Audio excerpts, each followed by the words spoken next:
Bueno, buenas tardes, o buenos días, o buenas noches.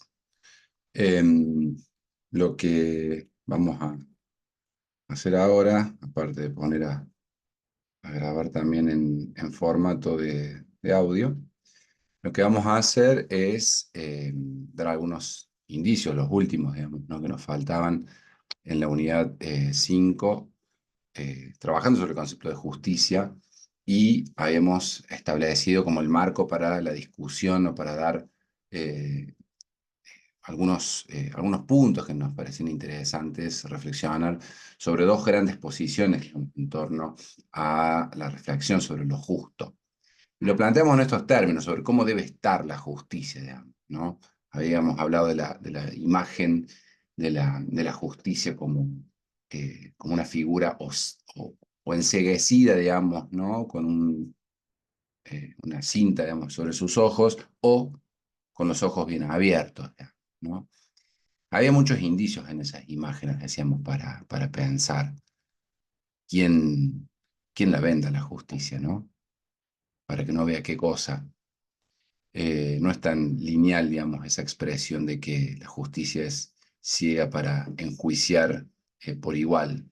No, no era la característica, digamos, no de la figura histórica, no era, digamos, no la caracterización que hacían los griegos de la justicia, sino que es una caracterización más bien propia de unos 1500 años posterior, digamos, ¿no? Una justicia moderna, ciega, enceguecida, digamos, ¿no? Para que no vea justamente ciertas asimetrías con las cuales los tribunales de la época o de nuestra época, digamos, ¿no?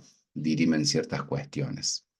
Pero sobre este problema en torno a cómo pensamos lo justo, o con qué categorías pensamos lo justo, nosotros decíamos que nos íbamos a concentrar en dos propuestas, digamos, ¿no? Que tienen ahí ustedes en el texto de Sandel y que tienen bien ejemplificadas, digamos, ¿no?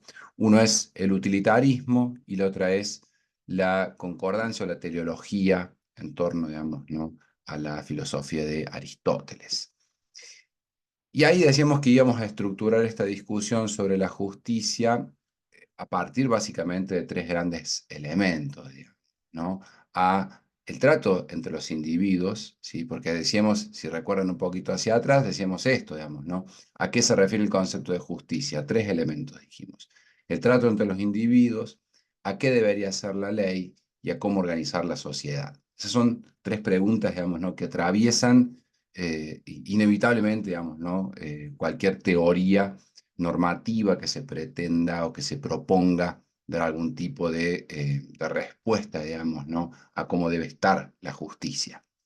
Y decíamos que, por supuesto, estas dos teorías presentaban, digamos, ¿no? Cada una formatos distintos. El utilitarismo, a partir del principio de maximización, digamos, ¿no? del beneficio, en detrimento, digamos, ¿no? De la posición cuantitativamente menor, y la justicia, digamos, ¿no? En términos de la teleología de los fines, apuntando a un buen vivir de Aristóteles. El utilitarismo lo ejemplificamos mucho con el caso de los náufragos, ese caso real, digamos, ¿no? Sobre el que ustedes tienen ahí el fallo incluso para ver. Eh, lo ejemplificamos a partir de cómo pensaba, digamos, ¿no? Por su propia lógica, por su propia estructura teórica, cómo pensaba, digamos, ¿no? Que se podían dirimir, ¿sí? Las relaciones o los tratos entre los individuos. Y en el caso de Aristóteles, ahí tienen también ustedes en el texto de Sandel algunas ejemplificaciones, algunos casos, digamos, ¿no? Testigos sobre cómo pensar, digamos, ¿no? O cómo pensaba Aristóteles con la idea esta de la teleología en torno a los fines, digamos, ¿no? Y el papel, digamos, de lo individual en lo colectivo y de lo colectivo sobre lo individual, cómo debía pensarse el trato entre los individuos. Entonces, simplemente lo que vamos a hacer es repasar algunos pequeños puntos en torno a estas lógicas. En, digamos, en la columna, digamos, ¿no? Que tienen ustedes acá, a mi izquierda sería, digamos, ¿no? Vamos a trabajar con las propuestas del utilitarismo, y la columna, digamos, ¿no? Que tienen hacia mi derecha, digamos, a la teleología aristotélica. Lo que va a pensar en relación al trato entre los individuos, el utilitarismo, digamos, es fundamentalmente, bueno, ustedes ahí tienen los puntos para leerlos, digamos, no por su cuenta, no hace falta que yo se los lea, simplemente decir lo siguiente: el utilitarismo va a pensar que el individuo es una unidad de valor y que como unidad de valor, digamos, debe tener una neutralidad cuantitativa. ¿Qué significa esto, digamos, no?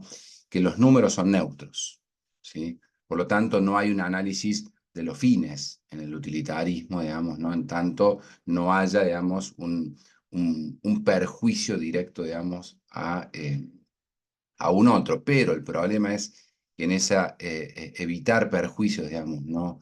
A un otro, cuando se analiza en términos del cuánto, de lo cuantitativo, ¿sí? La maximización, digamos, ¿no? Del beneficio para muchos en detrimento de unos pocos es análisis suficiente para dirimir cómo deben tratarse los individuos, digamos, ¿no?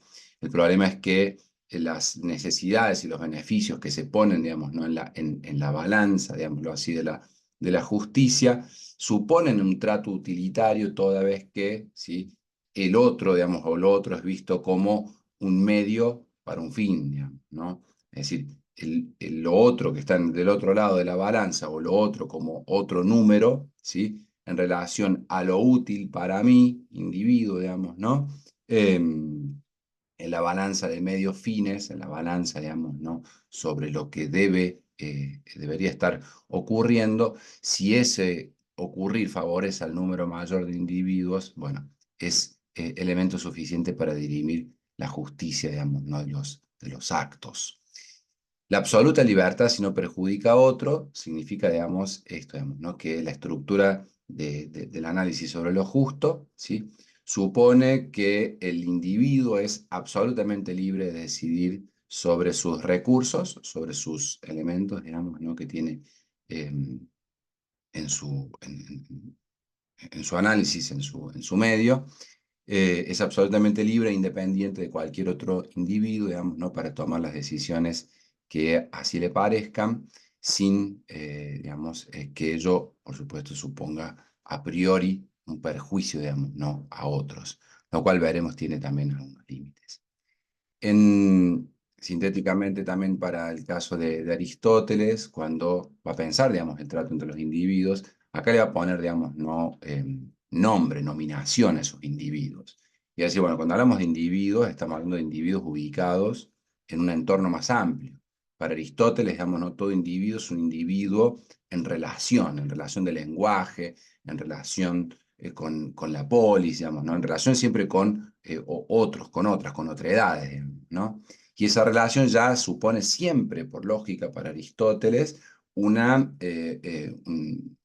tipo de condicionamiento, un tipo de también un condicionamiento virtuoso, porque con los otros y con las otras, es decir, realizamos nuestras libertades, realizamos nuestras posibilidades, realizamos, digamos, ¿no? La estructura, digamos, de lo justo a partir y con la existencia, digamos, ¿no? De los demás. Por lo tanto, digamos, siempre ese individuo, ¿sí? Va a pensar, digamos, en y con otros, en y con otras. Por lo tanto, el discernimiento de lo justo va a estar atado, digamos, siempre a una estructura colectiva, a una estructura compartida, digamos.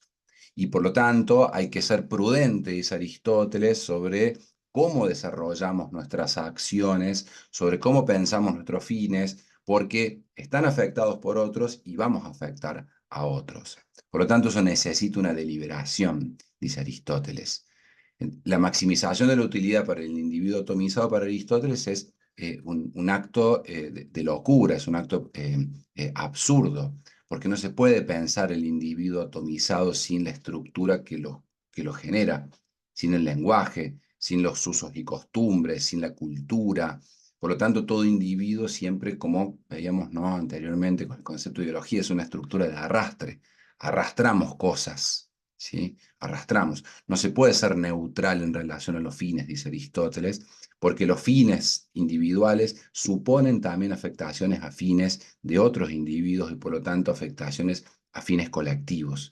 Entonces, eso también tiene que ser deliberado a la hora de pesar, digámoslo así, aquello que hace lo justo y lo injusto.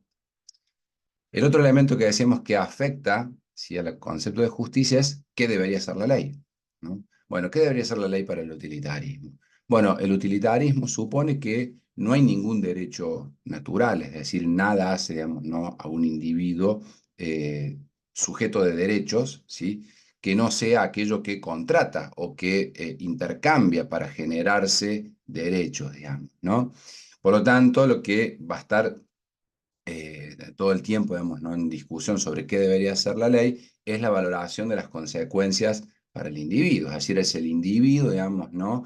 el que debe pensar aquello que restringe las libertades o que promueve sus libertades individuales.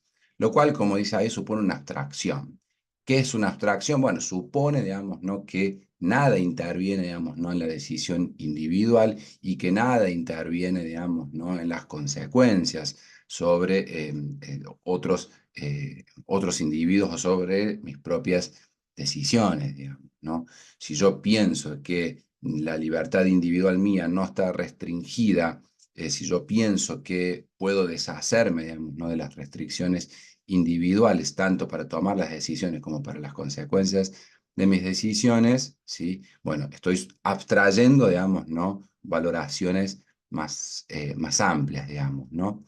Em, por supuesto, el utilitarismo se va a concentrar en el respeto a lo que se entiende como libertad individual, ¿sí?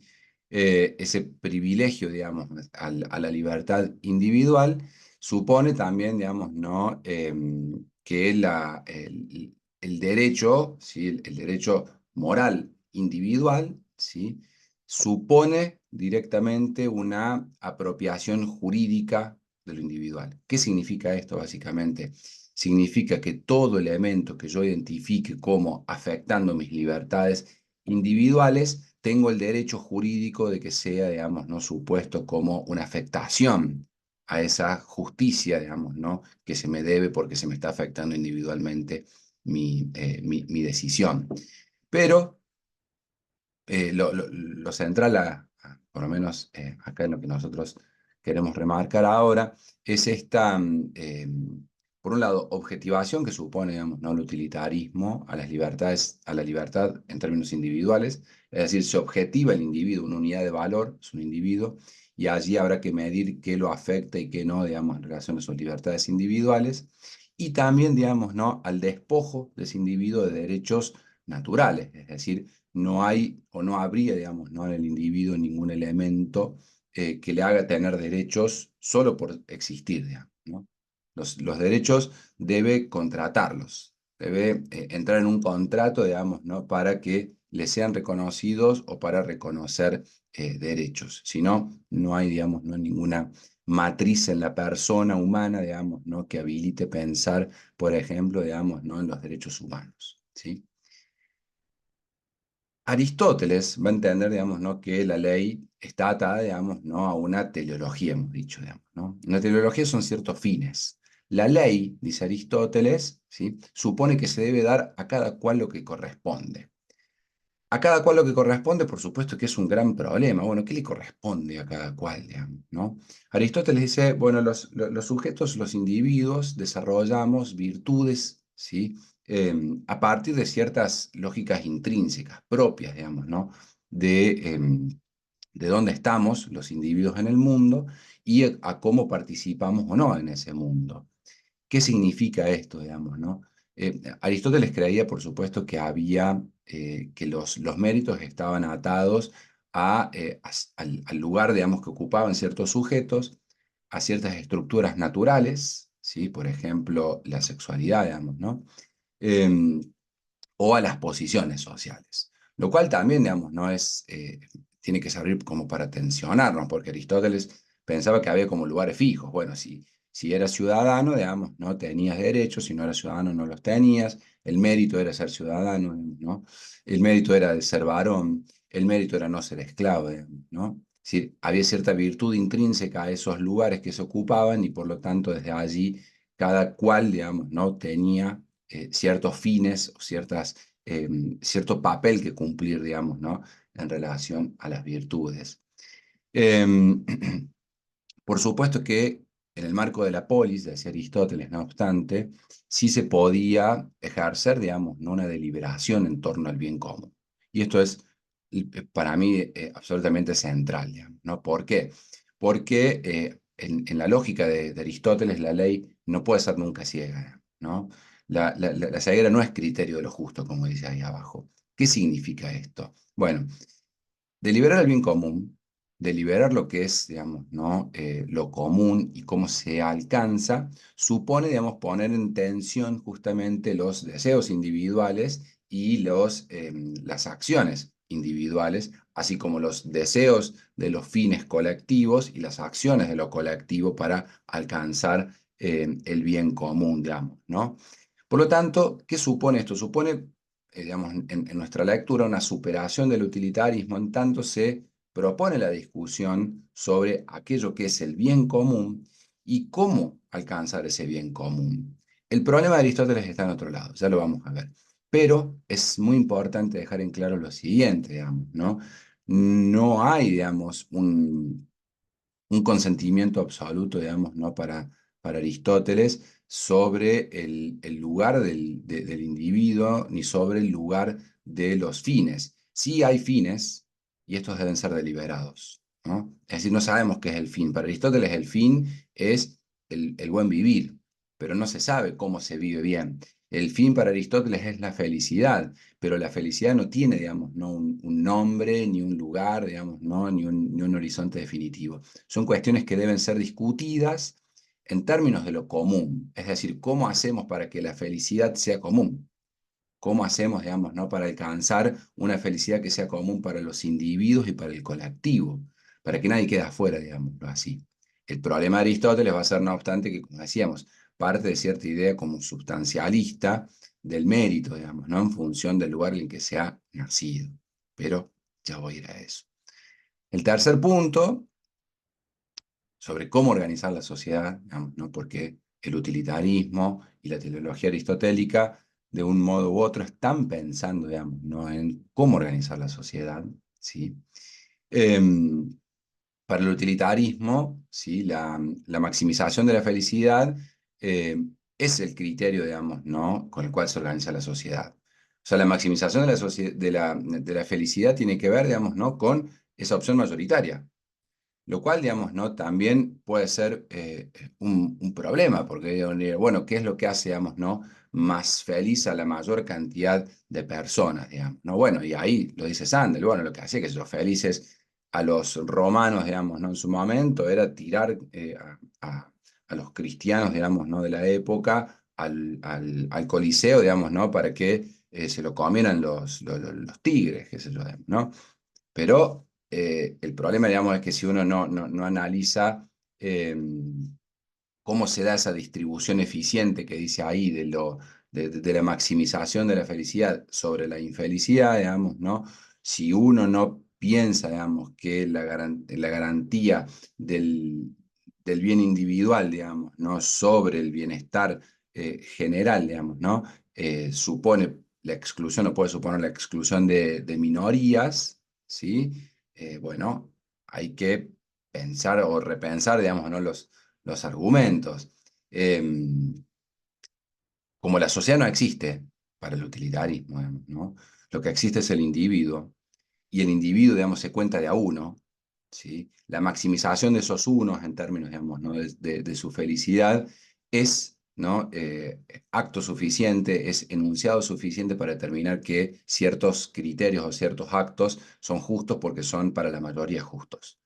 Y vuelvo a decir, eso sin un análisis moral, eso sin un análisis, digamos, no sobre la situación de violencia y demás, puede significar, digamos, no estar excluyendo o estar dejando afuera a ciertos elementos para balancear, digamos, aquello que está organizando la sociedad. Vuelto a decir, si la mayoría de los sujetos en una sociedad cree que hay que matar a unos sujetos o excluir a otros porque son minorías o porque son los menos, ¿sí?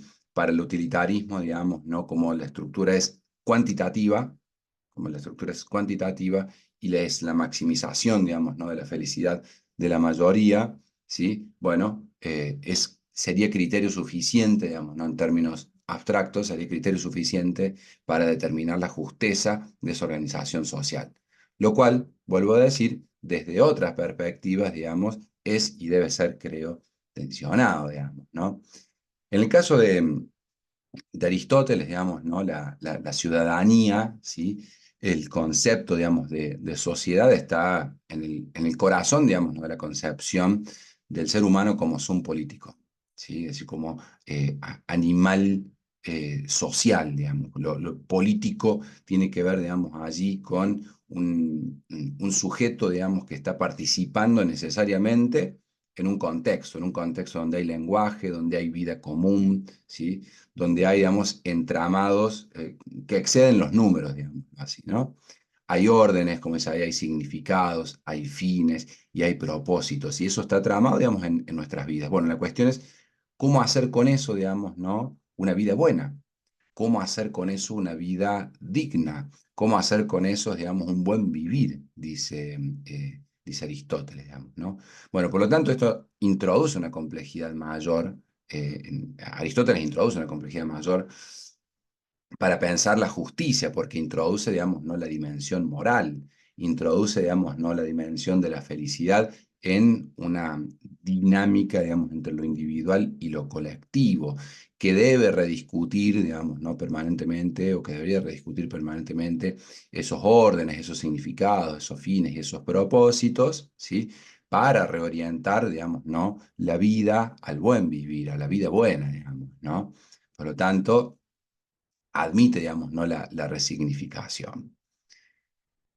Y eso, digamos, es importante para nosotros porque nosotros decimos, bueno, podemos establecer diálogos críticos con estas teorías, digamos, ¿no? Acá hay algunos diálogos críticos que hacer o que simplemente repasamos o exponemos mínimamente. ¿Qué elementos nos generan crítica del utilitarismo? Esto en función de cosas que ya hemos mencionado, digamos. Bueno, los fines, esto lo he dicho, los fines, si son individuales y privados, suponen la exclusión de lo común y sus tensiones por la nominación. Si los fines son del individuo, si los fines se supone que son privados, lo que se está, como dice allí, excluyendo, digamos, no es de dónde el individuo obtiene los fines y de dónde el individuo asume, digamos, ¿no? Ciertos argumentos o elementos para decir el mundo. Eso es el segundo punto que dice ahí, ¿no?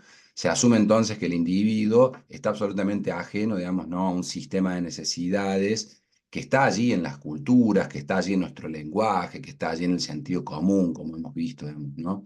Es decir, se supone que el individuo decide por fuera de todas esas estructuras que, como hemos visto, tensionan la concepción mundo. Por lo tanto, digamos, ¿no? Se supone que el individuo no está tensionado, digamos, ¿no? Por sistemas de verdad, como diría Badiou, que llevan al sujeto, digamos, ¿no? A decidir. Y esto, digamos, supone, digamos, ¿no? También en el utilitarismo un desconocimiento de la ética. ¿Qué significa, digamos, acá la ética?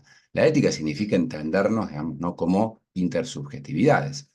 Sí, como hemos visto con Badiou desde el inicio, digamos, ¿no? Em, Somos un entramado de verdades que están allí disputándose nuestra forma del sujeto, ¿sí? Si somos parte de esas estructuras de verdad que nos van dando coordenadas en relación al conocimiento, en relación a las relaciones, en relación a la percepción, en relación al poder, ¿sí? Tenemos que admitir y asumir que nuestra estructura, digamos, de relaciones no es simplemente contractual, no es simplemente de relaciones entre privados, sino que como privado, digamos, hay un montón de elementos que se están relacionando conmigo y con los cuales yo voy a relacionar el mundo, digamos, ¿no? Por lo tanto, esto puede, digamos, y por lógica, lleva a ignorar, digamos, estructuras que condicionan al sujeto, que o lo oprimen, o que lo sesgan, o que lo hacen prejuicioso, como vimos con Kant, digamos, ¿no? Y por lo tanto, digamos, hace que se desconozcan, digamos, asimetrías, ¿sí? De poder, asimetrías, digamos, de relaciones que constituyen, digamos, ¿no? A la vida humana, ¿sí? La centralización del problema de lo justo en términos cuantitativos, en términos de números, digamos así, desconoce, ¿sí?, el entramado ético, desconoce el entramado, digamos, ¿no?, que nos hace justamente humanidad.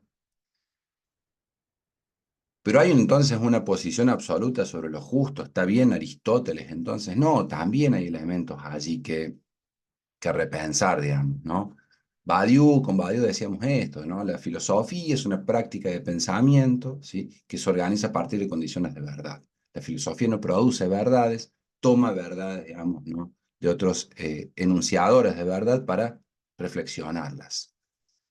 El utilitarismo, entonces, ¿sí?, no es una filosofía, porque lo que hace no es poner en tensión, digamos, las condiciones de verdad de su tiempo, sino, ¿sí?, lo que hace es ideologizar las condiciones de verdad. Es decir, el utilitarismo toma, ¿sí?, las estructuras dadas del individuo e intenta gestionarlas para de eso maximizar la utilidad, digamos, ¿no?, de los elementos que están a su alrededor. Es una ideología, porque toma lo dado y lo reconduce hacia otro lado, pero no es una filosofía en términos de Badiou. Es una ideología, es una técnica de gestión sobre ciertos elementos dados o que estarían dados en el individuo, pero no problematiza. La teleología aristotélica, decimos también, si bien aparece como una opción superadora porque integra lo común, ¿sí?, a la discusión, es decir, en esa disputa de fronteras, ¿se acuerdan que veíamos en la unidad 3? Si bien integra, digamos, ¿no?, lo común a la discusión, el problema que vemos ahí con Aristóteles es que terminan discutiendo los fines de lo común según méritos que estarían ya dados, ¿no?, en los sujetos. Por lo tanto, también termina reconociendo posiciones preestablecidas. Según el mérito de ser el que es ciudadano, puede discutir cosas de ciudadanía, ¿no? Quien sea, digamos, ¿no?, que es mujer, reconoce las cosas, tiene el mérito, digamos, ¿no?, o debe alcanzar, digamos, ¿no?, los méritos por ser mujer, quien sea varón, lo mismo, quien sea pobre por pobre, quien sea esto por esto, ¿no? Por lo tanto, cada cual en Aristóteles queda, digamos, como apretado, digamos, ¿no?, al lugar, digamos, ¿no?, que le tocó en el mundo y desde allí debería, digamos, alcanzar el mérito sobre esa cosa dada. Pero el problema allí, digamos, ¿no?, es que termina, ¿sí?, cerrando la discusión sobre lo común a posiciones preestablecidas, que es algo absolutamente, digamos, ¿no?, antitético, es decir, en oposición a lo que nosotros hemos dicho que es la democratización. ¿Con qué nos quedamos de esto, digamos, ¿no? ¿Con qué nos quedamos de esta discusión hasta acá? En primer lugar, digamos, ¿no?, que la boulesis, esa palabra que aparece en ese texto de Sandel, que es la deliberación, ¿sí?, que dice Aristóteles, la boulesis es la deliberación, la conversación en torno, digamos, ¿no?, al bien común. Esa boulesis es absolutamente fundamental y fundacional para la posibilidad de abrir el debate público, el uso público de la razón para pensar lo que compone la justicia. Vamos conectando entonces, ¿no? Aristóteles retoma, digamos, abre en realidad, porque Aristóteles escribe mucho antes que Kant, ¿no? Pero en la lógica, digamos, ¿no?, en la cual nosotros los vamos abordando en la cátedra, recuerden, digamos, ¿no?, que con Kant veíamos o centralizamos en el uso público de la razón. Bueno, el uso público de la razón, digamos, ¿no?, es el concepto de boulesis, de la deliberación de Aristóteles, digamos, ¿no? Pero Aristóteles le pone más acento, digamos, ¿no?, que Kant a esa deliberación del bien común en términos de intersubjetividad, en términos, digamos, ¿no?, de inclusión de los otros y de las otras, ¿sí? Abre entonces esa posibilidad para el debate público. Pero decimos también, digamos, ¿no?, que Aristóteles debe ser superado, digamos, ¿no?, en ese cierre que provoca en la democratización, digamos, ¿no? ¿Por qué? Porque, bueno, ese posicionamiento de Aristóteles en torno a esos méritos naturales para discutir, recuerden que el concepto de ciudadanía, digamos, ¿no?, en Aristóteles deja afuera a mujeres, a esclavos, a extranjeros, ¿sí? Por lo tanto, ¿sí?, ese cierre supone, digamos, ¿no?, ya una frontera, ¿sí?, que como dijimos, decíamos, ¿no? Con Rancière, esas fronteras, digamos, ¿no? Cuando cancelan, ¿sí? La posibilidad de discutir su filiación, ¿sí?